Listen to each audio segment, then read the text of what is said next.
Hello everybody, this is Gregory of 5 Minute Catholic Apologetics, where 5 minutes of your time may get you to the divine. Today we're going to talk about the classic Rodgers and Hammerstein musical, The Sound of Music, the movie, and talk about its Catholicity. Now before we begin, let's start with a prayer. Nomine Patris et Filii et Spiritus Sancti. Amen. Gloria Patri et Filii et Spiritui Sancto, sicut erat in principio et nunc et semper et saecula saeculorum. Amen. So most of you guys have seen The Sound of Music starring Christopher Plummer and Julie Andrews. It came out in 1965. It's an iconic movie with great music. And I recently rewatched it because I have a 6-year-old and I thought it'd be good for her to learn this musical. And I've seen it, 20 times in my lifetime. I mean, it's one of those movies you grew up with. I mean, I even joke with people in my life that are younger than me. It's like, I wasn't even born when this movie was out, but it is iconic. And I just wanted to share some stories, anecdotes about watching this movie, because it's been probably at least 4 or 5 years since I've seen it. And let's look at, aside from it's dated, of course, the background, you can tell many times they're on the sound stage, but we're not going to film critique it. It's not a question of film. If you want film critique, go to my movie podcast, The Cinema Rag, because I do film and celebrity gossip over there.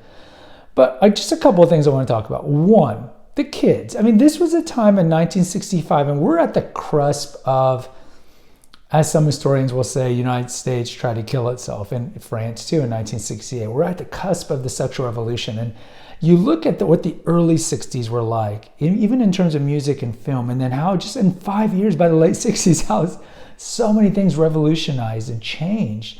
But the children, they're well behaved. Yes, they're trying to give Maria and all the governesses in trouble, but overall they're well behaved kids, and they actually listen to their parents, and they actually line up, and they're respectful. It's like just mind blowing to watch a time when this was true. And yes, you could see this echoed in American television at the time, and this is like Leave It to Beaver, it was in the 50s, and Dennis the Menace, and All My Sons, and Father Knows Best, as I just mentioned, and later on, even with the Brady Bunch and shows from the late 60s, the kids were just more respectful, and it's just sad. You don't really see that played out, and of course that has a lot to do, I would think, with the strictness of the parents and other things like that. The other thing is Christopher Plummer, who plays Captain Von Trapp, he still embodies the masculine man that we're lacking today. And I've kind of talked about this in the playlist on Catholic marriage.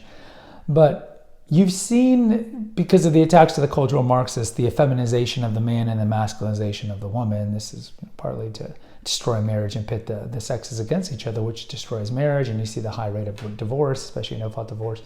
And part of that is that men are not really masculine anymore. And you look at Christopher Plummer's characterization of Captain Von Trapp, and he's strong, he's serious, but he's a little witty, like with the Baroness or with Maria, and he just exudes this masculinity, even in times where he's vulnerable, like when he sings Sound of Music for the first time, after he fires Maria, and then he hears the kids singing and he realizes that Maria taught him to sing. Or later when he sings Edelweiss at the end, at the climax, when they're trying to escape. He will exude vulnerability at times, but the whole time you respect Von Trapp, not only just because he's fighting Nazis, but because he's a masculine man who maintains frame, who's calm, cool, collective, has integrity, has passion, and he's not overly neurotic. You see the kind of the paradigms of masculinity in the last 20 years. It's the buffoons, right? Everybody loves Raymond, Ray Romano, you got Homer Simpson, and all these different caricatures of men as just being bumbling, neurotic idiots. And that the women know better, the women control them.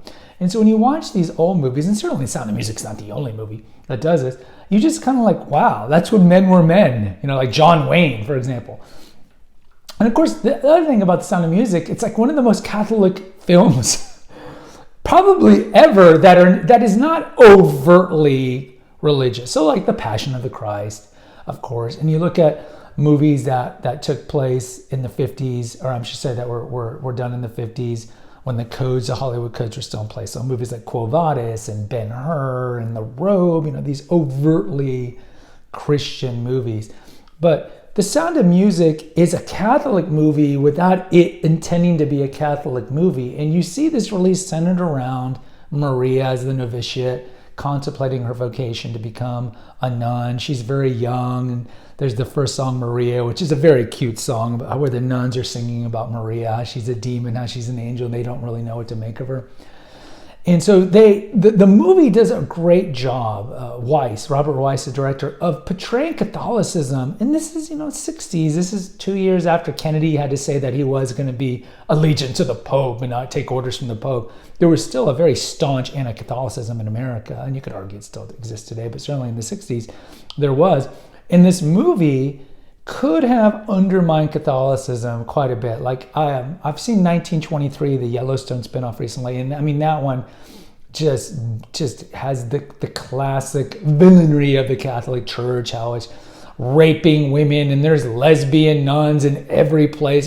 That's the typical caricature you see of Hollywood of the Catholic Church, evil priests and all this.